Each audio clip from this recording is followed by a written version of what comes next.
Hey, what's up guys, over here, and welcome back to a brand new video here today, and welcome to my reaction to the brand new Red Bull Challenger for 2020, the RB16, obviously piloted by Max Verstappen and Alex and Albon. And straight away, you can tell it is a Red Bull car. Of course, the livery is literally the exact same as last year, which I, for one, am not too peeved off at. Obviously, I know a lot of people made the usual jokes that it looks literally like last year's car, obviously to go along with also the same jokes people are making about the Ferrari car. But to be honest, for me, the Red Bull, the current livery they've got with the matte finish and the kind of key design points they've got in terms of where the red lines are, the way they've placed everything in terms of the logos and whatnot, especially with the Honda stickering as well since last year. I think a few people were saying this at the back end of last year, over the last year in general. The Red Bull livery is turning into a bit of a modern classic that you can't really perhaps appreciate now, but maybe in many years' time when Red Bull maybe aren't even in the sport anymore,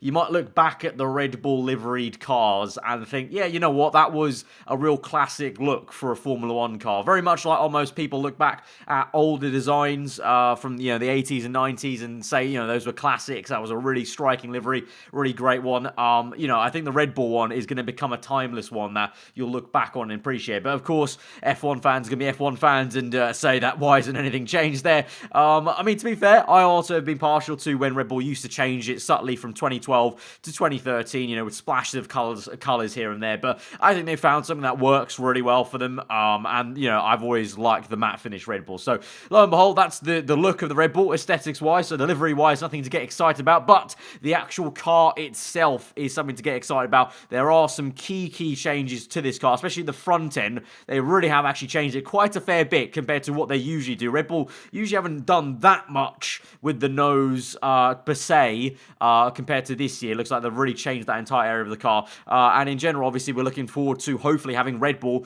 hitting the ground running. Red Bull for so many years now have started slow and then got fast at the end of the season where it's maybe too late to make a difference. Yes, they pick up some wins with Verstappen, but it's a bit too late to really make any dent in the championship. Whereas this year, we're hoping they can hit the ground running for now. The 7th year we've been hoping that. But this time round, the signs are there. No longer is the car looking a little bit barren. It looks pretty fleshed out in terms of aero bits, and we haven't even got to pre-season yet. So they might bring new stuff. And also, we've got some quotes from the drivers Verstappen and Albon, both hoping that this year will be the one where they start fast, hopefully. So delving into the actual analysis of the car itself, we start off at the front end here, and there's plenty to look at. We're going to start off with the general shape of the front wing in comparison to what they ended off at the end of last season and just generally what they ran for most of last season. It perhaps seems like they've gone for a bit more of an aggressive approach, potentially. They were quite kind of more leaning towards what Mercedes had. Mercedes and Red Bull last year were very much in the camp opposite to Ferrari. Ferrari had this very aggressive front wing that tapered in low at the edge of the end plate, whereas Mercedes and Red Bull had it a little bit higher, creating some outwash there on the front wing. Red Bull seemed to have maybe just gone with a more aggressive swoop and shape to their actual wings and flaps on the front wing rather than actually tapering down, because you can see the height-wise it's still very much up there, so they're still loading that part of the front wing, but they've just gone for a bit more of aggressive shaping to that front wing to potentially go with their actual new addition to the front wing kind of a structure as a whole, and then the nose cone, I should say, is a snowplow. Now, Red Bull have never had a snowplow on their front wing. Mercedes and Williams were the first teams to really do it 2 years ago, or I think 3 years? I think it was 2 years ago. 2 years ago. And this was the kind of snowplow Mercedes started off with. They've evolved it to be a little bit different now. They kind of don't have this extra bit underneath that kind of that connects the two sides and kind of actually shapes an actual fully fledged plow, if you will. It's a lot of trying to describe this as best I can, but essentially Mercedes now have evolved their version of it to kind of be a little bit more streamlined and a bit more kind of precise with where they're trying to jut the air, whereas Red Bull, this is the first time they're doing it, and to do this, they've also narrowed the entire part of the front wing nose cone structure. You can see here, subtly with the lighting, you can notice that the actual chassis kind of shrinks up and thins out into the nose structure, very much like Mercedes have done for the last 2 years. If you look at a front-on view from the Mercedes of last year and the last 2 years indeed, you'll very much notice that, very quick thinning of the chassis width into the nose structure, and Red Bull have never done that. They've always had quite a wide nose, to be fair to them, actually, in the last 3-4 years, a very wide nose cone, and the last time they ran such a thin one was, I think, all the way back in like 09, where they started off with a really thin nose, and then halfway through the season they changed it to a very wide one. They've always kept through the years, basically, but to accommodate for the snowplow, and I guess also basically have less bodywork there, more space for the air to work with the snowplow. They've thinned that entire area up, and then at the same time, with the actual nose itself, very interesting. They've always had a few little cuts and kind of areas where air can pass through, or slot gaps, basically, but they've gone for now 6 different slots, essentially. I've circled 4 of them, one on the kind of front face of the nose, one on the top end, and then they've got either side as well. So there's got to be at least a few of these channeling air through into the S duct, obviously, which is here. That also gets affected by these winglets they've had been running for the entirety of last season. Because I've seen a lot of comparisons this morning on Twitter of people trying to compare the Red Bull. They compared this shot to the same shot they released this time last year, ahead of preseason for 2019. But I just, even F1 itself, like the actual official F1 account, compared it and did that same thing. I'm just thinking, have they not realised that you've got to try and compare it to the Abu Dhabi car? And in the case in point, the Abu Dhabi car, not a lot's actually changed in the bargewood area, apart from a few little fine details. So that was a little bit odd to see. But yeah, I mean, yeah, so they had these winglets as well. I just want to point that out because some people thought these winglets were new. They're not new. They're from last year at the back end of it, or pretty much the entirety of 2019. But anyway, back to these slot gaps. So 2 of these slots will inevitably funnel air into the S duct. Potentially even maybe all 4 at the top here might channel air into the S duct. In terms of the ones at the front, that's more to do with kind of the way the pressure builds up at the front of the nose cone. They're trying to play around with that and the way the air is going to actually be forced round the outside of the nose and in towards the snowplow now, that they're going to try and get this air and basically scoop it up and chuck it towards what is obviously a very intricate and important part of the F1 cars these days, because after they obviously removed all the complexity of the front wing, a lot of the aero work is now all to do with the kind of bargewood areas, trying to get that all channeled through to the rear end of the car. And also as every team tries to sucker up their side pods, it's also very important to try and get some very precise airflow towards the side pod areas. But yeah, so a very different looking nose area for the Red Bull from front on. Once you see photos, I think there's one photo that I might try and chuck up right now at Silverstone of the front view. You can very much see they've narrowed that up and copied Mercedes' kind of stance of that whole front area of the car, which I kind of like. It kind of makes a difference for one. So the livery may have not changed, but the actual shape and look of the car from the front end has actually changed quite a fair bit, and I kind of like it. We move on then to the midsection of the car. Like I said, if you are comparing it to, yes, of course, this time last year, the bargewood area looks so much different. But if you compare it to the Abu Dhabi Red Bull we had at the end of last year, it's not that different, actually. It's very, very similar. I would suspect they're saving some parts for pre-season, because obviously that's a thing that every team would want to do, trying to hide some major upgrades. But they've got some subtle changes in the way the bottom floor merges into the bargewood, the way they had a few uprights here are no longer there, and they kind of shape them instead. And then they've got, I think, a few more slot gaps here underneath the boomerang wing that they've always had for the last 2-3 seasons, really. And then finally, with this bottom upright, last year I believe it was more kind of one uniform piece, whereas now they've got a slot in there, and they're two separate upright winglets, just a way to kind of jut air through the middle, accelerates it a bit better, and also they can kind of fine-tune with the rest of the car. Obviously, if there's any more kind of dagger kind of wings that I can't see from this angle potentially, or they are coming, they can kind of angle that better. In terms of the actual front of the side pod, like the inlet itself,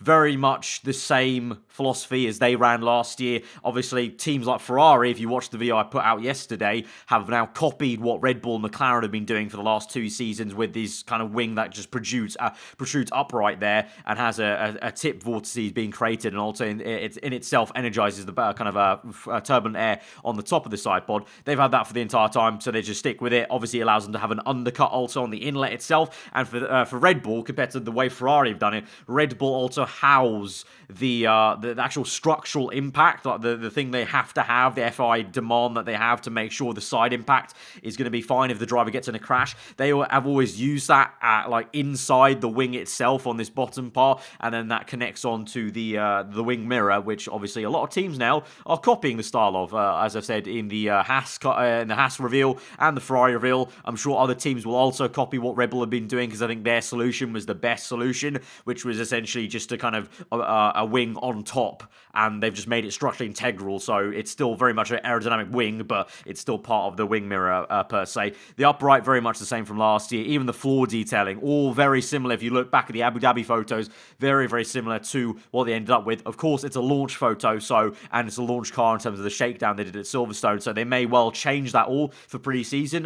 We'll see, and we'll see if there's going to be any updates to that. In terms of the side pod shape, that is different, actually. That is very different to last year, because the dotted line I've done is essentially the rough shape of what they had last year. They had this very quick, flat pack, kind of a vacuum seal, if you will, kind of side pod structure, the shape of it last year, which was really quite extreme to everyone. The reaction was like, oh wow, they've gone really suck it in. Whereas this year, I don't know, it's kind of weird almost. They're kind of, I don't know, gone backwards a little bit in terms of opening up the front of the side pod, but perhaps they've done that to make sure they can sucker in the rest of it as tightly as they wanted to. Of course, that might have to do with the way the Honda engine is now packaged, perhaps, because Honda obviously want to make a further step forward for this year to really give Red Bull a great chance at fighting for the championship. So perhaps the architecture of the cooling of the Honda engine has meant they've had to open that up a little bit more than they wanted to. So we'll see what the developments are like. Maybe, now there'll be some more developments in this barge area to counteract for the need to open up this area a little bit, but for sure the shaping of it has definitely changed quite a fair bit, which I didn't think was going to happen really, because like I said last year, the reaction was they had very extreme suckered in tiny side pods, which you would assume be the way they want to go. Every team wants to try and get smaller side pods basically to allow for better airflow to rear end the car. So the fact they've opened it up a little bit is a little bit odd, but just perhaps it's really just the engine architecture, which obviously is going to be a good thing. Hopefully, if the Honda engine can perform better with the sufficient cooling, then I guess that is what they got to go for. We move through to the kind of roll hoop area. Now, there is actually quite some interesting developments here. They've got small upright winglets just on the edge, on the inside face of the halo when it meets the chassis. That in itself, like any kind of uprights we've seen before, vortex generators, just that vortex induces mixing at that height of the car, essentially for the turbulent air, especially the turbulent air that comes off the halo is so turbulent. So any kind of vortex they can induce to energize the air going through will kind of keep it as a bit more structured and a bit more attached if they can to the engine cover. And then they've got these protruding winglets underneath the roll hoop. So Ferrari had the upright kind of U-shaped ears or horns, if you will. Ironic, because they're not obviously Red Bull, and Red Bull have not gone for horns because they're balls. And Red Bull have gone now for wings underneath the roll hoop. It'd be interesting to see if Red Bull and Ferrari now look at each other and maybe do what each other is doing. So maybe the Red Bull might sprout horns later on in the season, or maybe Ferrari grow these upright winglets. But again, the same thing, just trying to structure the air as it goes down across the engine cover towards the rear wing.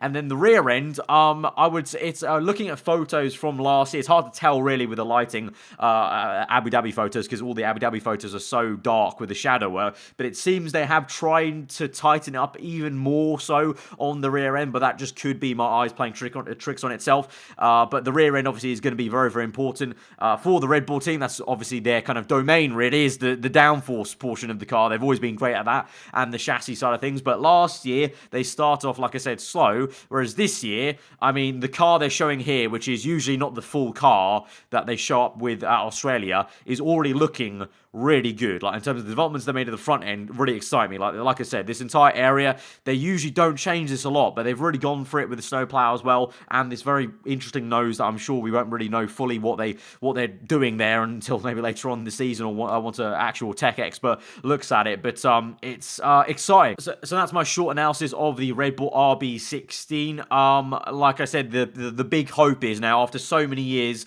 in the V6 era of Red Bull starting slow, can they start fast? Can they just hit the ground running? Remains to be seen. From what I've seen, though, I'm actually quite positive now. After seeing this car and seeing the details, I'm very positive about that. Let me know what you guys, though, are thinking in the comments below. If you do like the look of the Red Bull, if you did enjoy this video as well and found it informative and useful to kind of see those differences, then be sure to hit that like button. If you are new around here, subscribe for weekly full-on content, and I will be doing these videos for the other cars. Renault did launch today, but if you did see the launch, Renault's launch was very odd. It wasn't really a launch of anything, to be honest. It had a pre-season testing livery. They hardly showed anything in the car, and the car's not actually physically been built yet and ready to be shown. So I don't know why they even bothered. So there won't be a video on the Renault just yet. There will be one once they actually fully launch their car at testing next week. But tomorrow we have McLaren, which will be very exciting. So if you're new around here, do get subscribed for that and the analysis on the new McLaren tomorrow. But yeah, that's been this video then on the RB16. Hope you enjoyed the rest of your day, guys. I've been Arva. Till next time, goodbye.